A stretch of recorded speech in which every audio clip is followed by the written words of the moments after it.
بسم اللہ الرحمن الرحیم.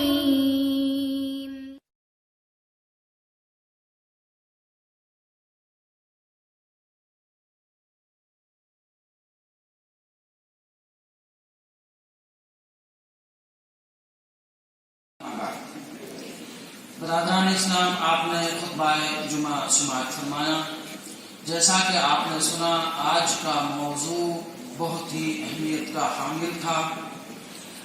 شیخ نے جو حدیث بیان کی، بڑی پیاری حدیث بیان کی، جس میں حضرت زید بن ثابت رضی اللہ عنہ فرماتے ہیں کہ رسول اللہ صلی اللہ علیہ وسلم سے میں نے کہتے ہوئے سنا، آپ فرما رہے تھے کہ جو دنیا کا طلبگار ہو، جو دنیا چاہتا ہو، جس کی تب و دو دنیا بن جائے اور آخرت کی زندگی پر دنیا کو ترجیح دیتا ہو، تو اللہ تعالی اس کے امور کو پھیلا دیتا ہے اور فقر و فاقہ کشی، تنگ دستی اس کے سامنے نظر آتی ہے، اور اس کے مقابلے میں لیکن دنیا اس کو مل جاتی ہے جتنی مقدر ہوتی ہے.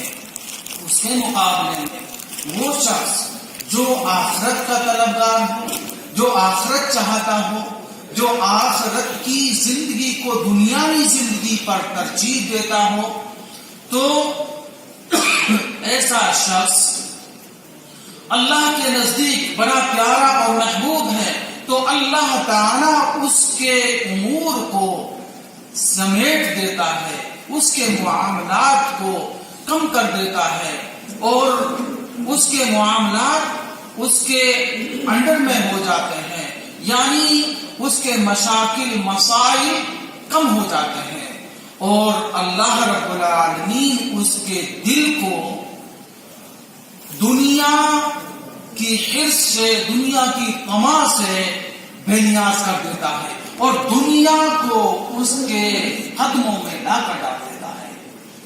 اللہ اکبر. میرے بھائیوں، میرے دوستو، شیخ نے دوسری حدیث بیان کی. نبی صلی اللہ علیہ وسلم سفر میں تھے، تو ایک اعرابی کے یہاں آپ صلی اللہ علیہ وسلم کا نزول ہوا. ایک اعرابی کے پاس آئے جس سے نبی صلی اللہ علیہ وسلم بہت پیار کرتے تھے. اعرابی نے آپ صلی اللہ علیہ وسلم کا اکرام کیا، تعظیم کی، آپ کی ضیافت کیا. تو آپ صلی اللہ علیہ وسلم نے اعرابی سے پوچھا، اے اعرابی، اے دیہاتی، پوچھو، سوال کرو، اپنی ضرورت پیش کرو. تو اعرابی نے کہا کہ مجھے ایک اونٹنی عطا کر دیجئے جس کا میں دودھ پیوں اور اب اس پر سواری کروں، اپنے اہل و عیال کو اس کا دودھ پلاؤں. آپ صلی اللہ علیہ وسلم نے فرمایا، کیا تم بنی اسرائیل کی اس بڑھیا سے بھی زیادہ عاجز ہو؟ صحابہ کرام نے پوچھا، یا رسول اللہ، بنی اسرائیل کی بڑھیا کا کیا قصہ ہے؟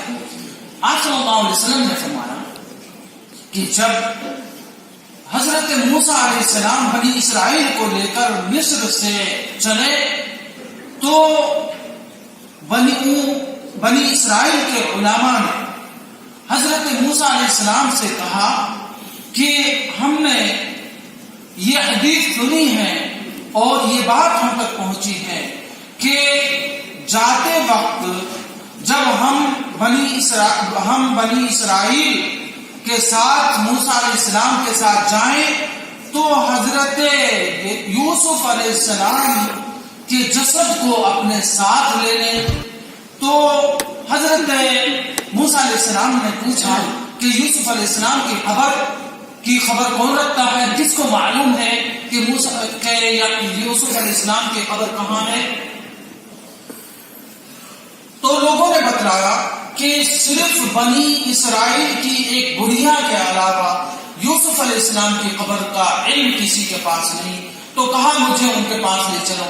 حضرت موسیٰ علیہ السلام بنی اسرائیل کی اس بڑھیا کے پاس گئے اور کہا ہماری رہنمائی کیجیے یوسف علیہ السلام کی قبر کے پاس. کہا کہ ایک شرط پر کر سکتی ہوں کہ موسیٰ میں تمہارے ساتھ جنت میں تمہارے درجات کے ساتھ بلکہ تمہارے بلند مقام و مرتبے کے ساتھ جنت میں تمہارا ساتھ چاہتی ہوں. تو موسیٰ علیہ السلام کی طاقت یہ نہیں کہ کسی کو جنت دے دیں اور کسی کو جہنم، بلکہ موسیٰ علیہ السلام کو رب العالمین نے وہی فرمائی کہ ان کی یہ طلب قبول کر لی جائے اور وہ قیامت کے دن جنت میں آپ کے ساتھ ہوں گی. جب موسیٰ علیہ السلام نے یہ خوشخبری سنا دی تو انہوں نے یوسف علیہ السلام کی قبر کی طرف رہنمائی کی اور انہوں نے یوسف علیہ السلام کی قبر کو بتلا دیا. جب کھودا گیا تو یوسف علیہ السلام کی قبر وہاں نکلی اور ان کے جسم کو یا ہڈیوں کو لے کر بنی اسرائیل کے ساتھ موسیٰ علیہ السلام سفر کر گئے اور مصر کو چھوڑ دیا. میرے بھائی میرے دوستو، آج کے خطبے کا لب لباب اور ان احادیث کا مطلب یہ ہے کہ دنیا میں اس دنیا کی زندگی کو حقیر سمجھتے ہوئے انسان کو فکر آخرت کرنا چاہیے، آخرت کی زندگی کا خیال کرنا چاہیے. جو دنیا کی زندگی پر آخرت کی زندگی کو ترجیح دے گا رب العالمین اس کے تمام ہموم غموم اس کے تمام ضروریات کو پورا فرما دے گا اور دنیا کو اس کے قدموں میں لا کر ڈال دے گا. اللہ سے دعا کرتا ہوں الہ العالمین ہمیں فکر آخرت کی توفیق عطا فرما. اللہ رب العالمین ہمارے مریضوں کو، بیماروں کو صحت کاملہ عاجلہ عطا فرما. اللہ بلد کویت کو اور تمام بلاد المسلمین کو امن اور سلامتی کا گہوارہ بنا. مولا کریم امیر البلاد ولی عہد مواطنین مقیمین سب کی حفاظت فرما. وآخر دعوانا ان الحمد للہ رب العالمین.